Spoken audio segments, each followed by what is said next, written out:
Hello friends, मैं नीता भास्कर आप सभी लोगों का अपने यूट्यूब चैनल पर स्वागत करती हूँ। आज बात करेंगे जीआईसी प्रवक्ता की जो वैकेंसी आ रही है। यहाँ पे देख सकते हैं उत्तर प्रदेश लोक सेवा आयोग। ठीक है, प्रवक्ता पुरुष महिला राजकीय इंटर कॉलेज परीक्षा जो है 2025। तो काफी दिन से जैसा कि सुना जा रहा था कि जीआईसी प्रवक्ता की भर्ती आने वाली है। अभी आपकी एलटी ग्रेड की भर्ती आ चुकी है, आप लोगों ने फॉर्म भर दिया है तो ठीक है। जिन लोगों ने अभी तक नहीं भरा है तो वो लोग जरूर भर लेंगे, क्योंकि 28 तारीख आपकी 28 अगस्त लास्ट डेट है। तो यहाँ पे हम फिलहाल बात कर लेते हैं जीआईसी प्रवक्ता की राजकीय इंटर कॉलेज परीक्षा 2025। यहाँ पे देखिए ऑनलाइन जो आवेदन प्रारंभ करने की तिथि है वो आपकी होगी 12/8/2025। ऑनलाइन परीक्षा शुल्क जो है बैंक में जमा करने ऑनलाइन आवेदन स्वीकार किए यानी सबमिट किए जाने की अंतिम तिथि की बात करें तो 12/9/2025। और यहाँ पे अगर हम बात करें संशोधन और शुल्क समाधान ऑनलाइन आवेदन में सुधार, ये सब अंतिम तिथि आपकी 19/9/2025 यानी सितंबर में आपकी 12 सितंबर को आप फॉर्म स्वीकार कर सकते हैं। अभी विज्ञप्ति आ चुकी है तो 12 से स्टार्ट हो जाएंगे आपके, 12 सितंबर से। और अगले नेक्स्ट मंथ अगर हम बात करें और 19 तारीख को जैसा कि समाप्त हो जाए।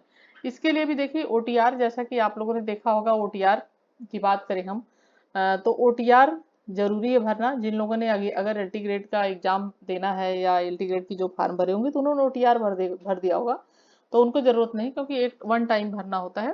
तो यहाँ पे अगर बात करें जिन लोगों ने नहीं भरा है तो वो लोग ओटीआर जरूर, रजिस्ट्रेशन जो है वो नंबर प्राप्त करना यहाँ पे देखिए अनिवार्य है। ठीक है, ऐसे अभ्यर्थी जिन्होंने ओटीआर नंबर प्राप्त नहीं किया वे ऑनलाइन आवेदन करने के 72 घंटे पहले जो वेबसाइट है उस पर जाएंगे और वहां पे ओटीआर नंबर प्राप्त करेंगे। ठीक है, क्योंकि उसके बिना आपके फॉर्म स्वीकार नहीं किए जाएंगे। तो हम एक बार मेन चीजें देख लेते हैं जो ये नोटिफिकेशन है। तो यहाँ तो बात कर लिया हमने ओटीआर की। उसके बाद यहाँ पे अनारक्षित आर्थिक रूप से परीक्षा शुल्क की बात करें तो 100 रुपीज है ऑनलाइन जो है प्रक्रिया। यहाँ पे कमजोर पिछड़ा वर्ग की बात करें तो आपका करीब 25 रुपए है। तो यहाँ पे कमजोर वर्ग यानी 125 रुपए होगा करीब करीब। यहाँ पे अनुसूचित जाति की बात करें तो 40 रुपये। यहाँ पे दिव्यांग जन आदि जो भी है तो आप एक बार जरूर चेक कर लिएगा इसमें शुल्क के लिए। तो कम ही शुल्क है, कोई खास शुल्क नहीं होता है इसमें, क्योंकि गवर्नमेंट जो जॉब होती है ये बहुत अच्छी। और यहाँ पे हम बात करें तो आर्थिक रूप से कमजोर स्वतंत्रता सेनानी, ये सारी ओटीआर आदि की बातें बातें की गई हैं यहाँ पे। तो हम यहाँ पे मेन चीजें देख लेते हैं। यहाँ पे देखते हैं पदनाम यानी प्रवक्ता पुरुष महिला समाजशास्त्र भूगोल, और यहाँ पे अर्थशास्त्र नागरिक शास्त्र भौतिक विज्ञान रसायन विज्ञान गणित अंग्रेजी। यहाँ पे देखें तो प्रवक्ता पुरुष महिला इतिहास। यहाँ पे शैक्षिक अर्हता की अगर हम एक बार बात कर लेते हैं कि शैक्षिक अर्हता क्या है, थोड़ा सा मैं इसे जूम करती हूँ जिससे आप लोग थोड़ा सा अच्छे से समझ लें। यहाँ पे अगर हम बात करें देखिए, सबसे पहली बात कि भारत में विधि द्वारा स्थापित किसी विश्वविद्यालय मानित विश्वविद्यालय संस्था से संबंधित विषय में स्नातकोत्तर की उपाधि होनी चाहिए, यानी स्नातकोत्तर की उपाधि होनी चाहिए। और एनसीईआरटी एनसीटीई द्वारा मान्यता प्राप्त किसी कोर्स में शिक्षा स्नातक या बीएड की उपाधि, यानी बीएड अनिवार्य है, बीएड होना चाहिए। यहाँ पे देख सकते हैं अगर हम इतिहास की बात करें तो यहाँ भी यही है कि भारत में विधि द्वारा स्थापित किसी विश्वविद्यालय मानित विश्वविद्यालय जो है संस्था से प्राचीन इतिहास मध्यकालीन इतिहास या आधुनिक इतिहास विषय में जैसा कि आपका स्नातकोत्तर उपाधि होनी चाहिए, प्राचीन इतिहास में मध्यकालीन इतिहास में आधुनिक इतिहास। यहाँ पे देखें तो एनसीटीई द्वारा मान्यता प्राप्त जैसा कि शिक्षा स्नातक यानी बीएड की उपाधि होनी चाहिए। जीव विज्ञान की बात करें तो यहाँ पे बायोलॉजी की भी बात करते हैं तो यहाँ पे देखिए भारत में विधि द्वारा स्थापित वही चीजें हैं। और बीएड सभी के लिए जैसा कि अनिवार्य होगा, कोई भी सब्जेक्ट हो। हिंदी की बात करें तो हिंदी वाले बहुत कंफ्यूज रहते हैं कि उसमें संस्कृत है कि नहीं। तो देखिए हिंदी की अगर हम बात करें तो हिंदी के साथ संस्कृत होना अनिवार्य होता है, चाहे आप एलटी ग्रेड का भर रहे हो या आप टीजीटी पीटी का भर रहे हैं। यहाँ पे देख सकते हैं आप भारत में विधि द्वारा संस्थापित किसी विश्वविद्यालय मानित विश्वविद्यालय संस्था से हिंदी विषय में स्नातकोत्तर की उपाधि होनी चाहिए, एमए होना चाहिए आपका, पीजी होना चाहिए। और उसके अलावा यहाँ पे देख सकते हैं एक विषय के रूप में संस्कृत के साथ कला में स्नातक होना, यानी बीए में आपके पास कला में जैसा कि संस्कृत के साथ कला में स्नातक होना चाहिए आर्ट में। ठीक है, और यहाँ पे बाकी बीएड तो सभी के लिए है। तो यहाँ पे ये चीजें हैं, तो हिंदी वाले ध्यान दें जिनके पास अगर स्नातक उन्होंने किया हो संस्कृत में। ठीक है, यहाँ पे देख सकते हैं उर्दू, और यहाँ पे देख सकते हैं आप महिला संस्कृत की बात की गई है। तो मानित जैसा कि संस्कृत विषय में स्नातकोत्तर उपाधि होनी चाहिए और एनसीटी द्वारा मान्यता प्राप्त किसी कोर्स में शिक्षा स्नातक यानी बीएड की उपाधि होनी चाहिए। तो ये हो गई हमारी मेन चीज।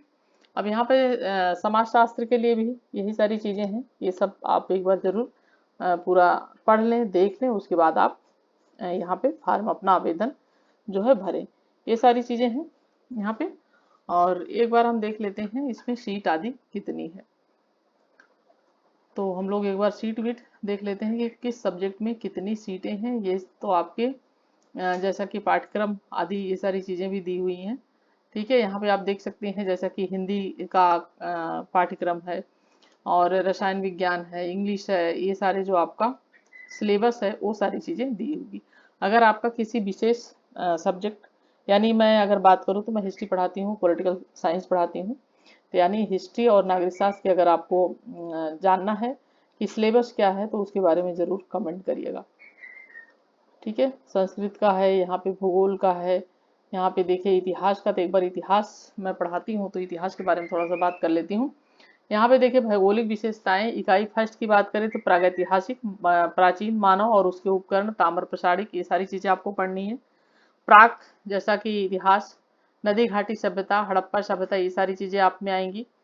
बंदरगाह, ये सारी जो भी चीजें हैं, वैदिक सभ्यता, धार्मिक आंदोलन, जैन धर्म हो गया, वैष्णव धर्म हो गया, शैव धर्म हो गया।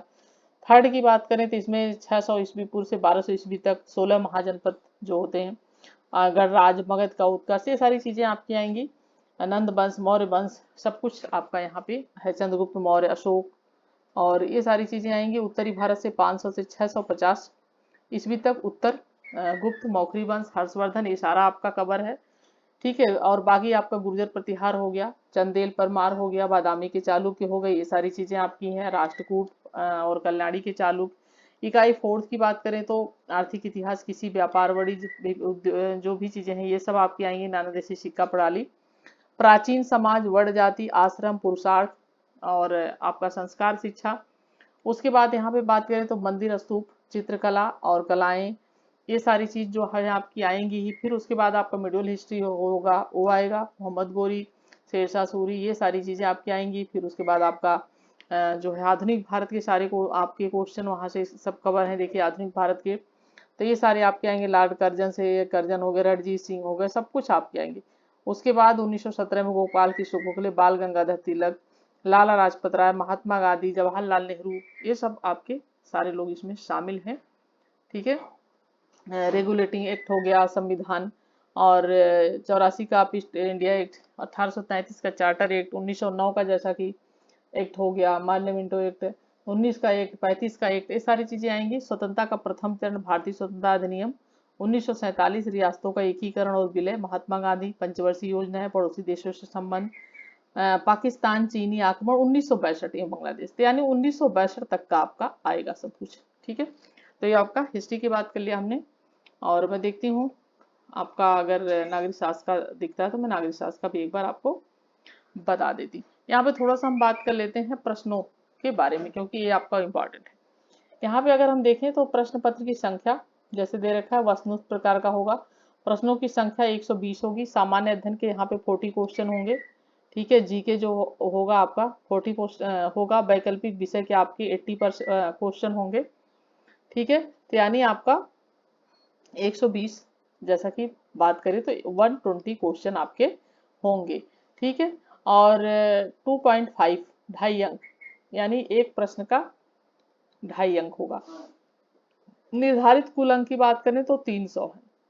ठीक है, 120 क्वेश्चन, अंक कितने, 2.5, समय कितना मिलेगा आपका, 2 घंटे। ठीक है, और द्वितीय चरण की बात करें, लिखित परीक्षा होगी, परंपरागत होगी। प्रथम प्रश्न पत्र, सामान्य हिंदी और निबंध, निर्धारित कुल अंक होंगे कितने, 100, और समयावधि 2 घंटा। द्वितीय प्रश्न वैकल्पिक विषय, और जो आपका जैसे हिस्ट्री है तो हिस्ट्री रहेगा। समयावधि की बात करें तो 3 घंटा। ठीक है, और यहाँ पे 300 नंबर का ए होगा, तो 600 नंबर का आपका जैसा कि ए हो जाएगा। ठीक है, तो ये सारी चीजें हैं इम्पॉर्टेंट आपके लिए। और उसके बाद हम थोड़ा सा देख लेते हैं कि किस सब्जेक्ट में कितनी सीटें हैं। अब यहाँ पे हम अगर बात करें तो जैसा कि यहाँ पे क्या है, प्रवक्ता, यहाँ पे महिला, जैसा कि महिलाओं के लिए दे रखा है कितनी सीटें हैं। रिक्त पदों की संख्या 84 है। और यहाँ पे अनारक्षित की बात करें तो इंग्लिश की भी बात हो रही है। यहाँ पे देखिए 36 है, इतिहास में बात करें तो 34 है कुल सीटें, और इसी में जो भी है अनुसूचित जाति जनजाति। गणित की बात करें तो 28 है, भौतिक विज्ञान में काफी सीटें हैं महिलाओं की, 104 सीटें हैं। रसायन विज्ञान की बात करें तो 62 है, जीव विज्ञान की बात करें तो 73 है, भूगोल की बात करें तो 26 है, और संस्कृत 56 है, नागरिक शास्त्र 54 है, समाज शास्त्र 44 है, और हिंदी 80। तो इस तरीके से ये आपके महिलाओं की हैं। ठीक है, यहाँ पे दृष्टिबाधित आदि जो भी सीटें हैं। और यहाँ पे अगर हम बात करें तो पुरुषों की, यहाँ पे देख लीजिए। ठीक है, यहाँ पे दिव्यांगजन की है फिलहाल। तो ये सारी चीजें हैं, तो एक बार जरूर सारी चीजें आप देख लें, और उसके बाद अपनी जो आपकी क्वालिफिकेशन है उसके आधार पर बीएड है आपकी नहीं है, ये सारी चीजें देखने के बाद पीजी होना चाहिए, बीएड होना चाहिए, ये सारी इसमें जैसा कि चीजें बहुत ही इंपॉर्टेंट है। एक बार पूरी चीजें पढ़ लें, और उसके बाद नेक्स्ट मंथ आपको इसके लिए आवेदन जैसा कि करना है, और तैयारी अभी से जैसे स्टार्ट कर दें, शुरू कर दें। अगर आप हिस्ट्री से हैं, पॉलिटिकल से हैं, तो मैं डेली पढ़ा रही हूँ, 1 बजे क्लास होती है मेरी हिस्ट्री की, और पॉलिटिकल की होती है शाम को इवनिंग में 8 बजे। तो जरूर जुड़े, और वीडियो पसंद आए प्लीज लाइक शेयर कमेंट करें, चैनल पे नए हो तो सब्सक्राइब जरूर कर लें, बेल आइकन प्रेस करें, जिससे नई वीडियो की नोटिफिकेशन आप सभी लोगों को मिलती रहे। एलटी की तैयारी कर रहे हैं अगर आप, और आप जीएससी की तैयारी कर रहे हैं, या यूजीसी नेट की तैयारी कर रहे हैं, या आप पीजीटी टीजीटी किसी की भी अगर आप तैयारी कर रहे हैं इसमें से हिस्ट्री और पॉलिटी से, तो जरूर जुड़िए। Okay bye, take care, thank you for watching video.